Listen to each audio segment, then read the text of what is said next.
Yo, balik lagi bareng gua Ali dan di video kali ini gua akan membahas tentang triangle exposure.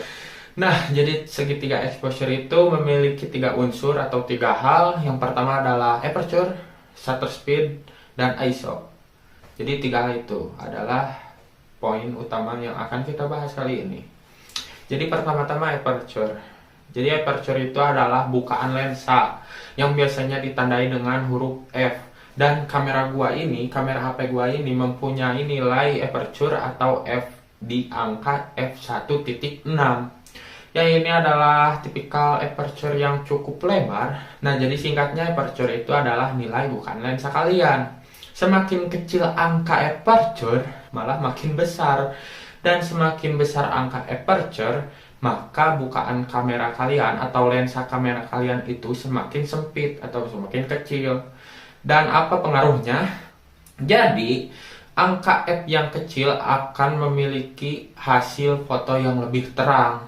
Namun, kalian akan mendapatkan detail yang kurang luas atau dengan kata lain bidang fokusnya itu cukup sempit.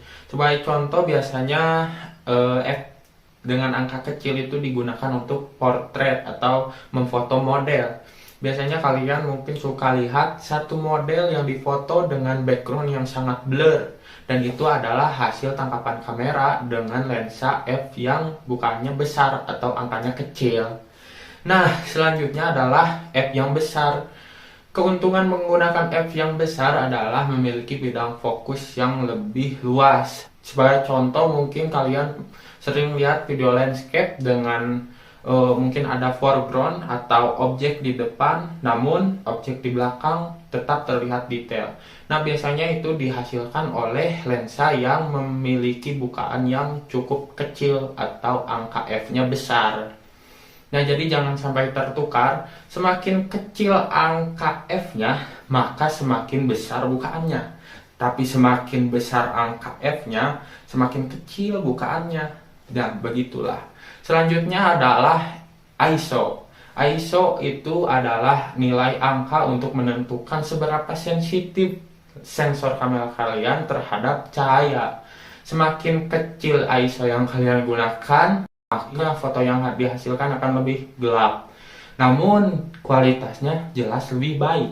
Dan begitu juga sebaliknya, semakin besar angka ISO yang kalian pakai, maka semakin terang hasil foto yang kalian dapatkan. Namun dengan kualitas foto yang biasanya lebih turun lah dikit.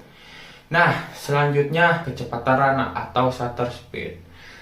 Mungkin kalian kalau misal buka mode Pro pada HP kalian akan terlihat nilai shutter speed yang biasanya ditandai dengan huruf SS.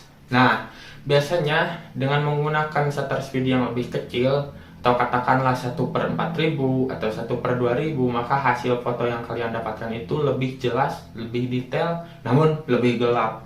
Biasanya untuk shutter speed 1/4000 itu digunakan untuk mengambil objek-objek yang bergerak secara cepat. Seperti kalian misal akan mengambil objek tetesan air atau mungkin motor yang lagi melaju kencang atau gimana, gua gak tahu lah, intinya gitu. Nah, terus kalau misal kalian menggunakan SS atau shutter speed yang lambat, maka hasil foto yang kalian dapatkan akan lebih tergolong blur. Namun dengan keuntungan hasil foto yang kalian dapatkan akan lebih terang. Nah, jadi gua menyarankan kalau misal kalian akan menggunakan shutter speed yang lambat, lebih baik kalian menggunakan tripod. Nah, ada beberapa style yang biasanya menggunakan shutter speed lambat. Contohnya seperti Milky Way. Nah, contohnya seperti light painting, terus foto-foto air terjun dan lain-lain. Biasanya menggunakan shutter speed lambat itu menghasilkan foto air yang lebih halus. Atau untuk light painting itu menghasilkan gambar cahaya atau lukisan cahaya sesuai nama metodenya. Nah, jadi mungkin segitu aja yang bisa gue jelasin. Tapi sebelum itu gue ngingetin lagi ke kalian supaya kalian subscribe channel ini, share juga ke teman kalian, dan like jika kalian suka dengan video ini. Jadi ya supaya channel ini cepat berkembang ya guys. Nah, mungkin begitu aja untuk video kali ini. Dan jika ada kesalahan dalam penyampaian kata dan juga ada yang salah dalam penyampaian materi, bisa kalian koreksi di kolom komentar. Dan Bye.